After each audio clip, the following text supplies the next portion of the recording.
ফরিদপুরের চরভদ্রাসন উপজেলায় বড় ভাইরা ভাইয়ের সংঘবদ্ধ হামলার শিকার হয়ে ছোট ভাইরা ভাই রাকিব শিকদার প্রাণ হারিয়েছেন। ঘটনার ৩ দিন পর শুক্রবার সকাল 7:30টায় ফরিদপুর মেডিকেল কলেজ হাসপাতালে চিকিৎসাধীন অবস্থায় তিনি মারা যান।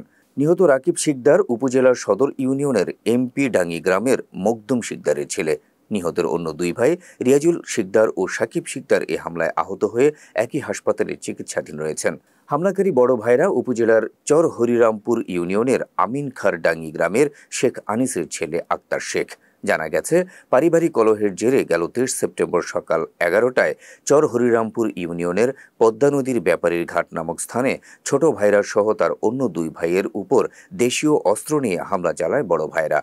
এ সময় হামলাকারীরা মাছ মারার টেটা দিয়ে রাকিব শিকদারকে আঘাত করলে তার পেটের মধ্যে টেটা ঢুকে জখম হয়। পরে গুরুতর আহত অবস্থায় তাকে ফরিদপুর মেডিকেল কলেজ হাসপাতালে নেওয়া হলে সেখানে চিকিৎসাধীন অবস্থায় শুক্রবার সকালে মারা যায় রাকিব শিকদার। হামলাকারী অন্যান্যরা হলেন জিয়া বিশ্বাস, সিদ্দিক বিশ্বাস, নাজমুল শেখ, সাগর মোল্লা, আনোয়ার মোল্লা, শেখ জাকির, শেখ সালাম ও সবুজ খান।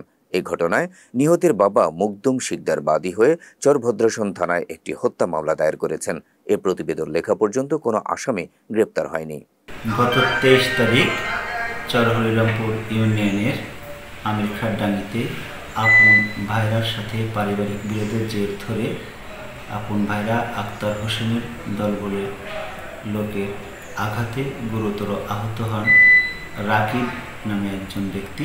পরবর্তীতে তিনি ফরিদপুর মেডিকেল কলেজ হাসপাতালে চিকিৎসাধীন অবস্থায় মারা যান। এই বিষয়ে আমাদের এখানে একটি মামলা হয়েছে।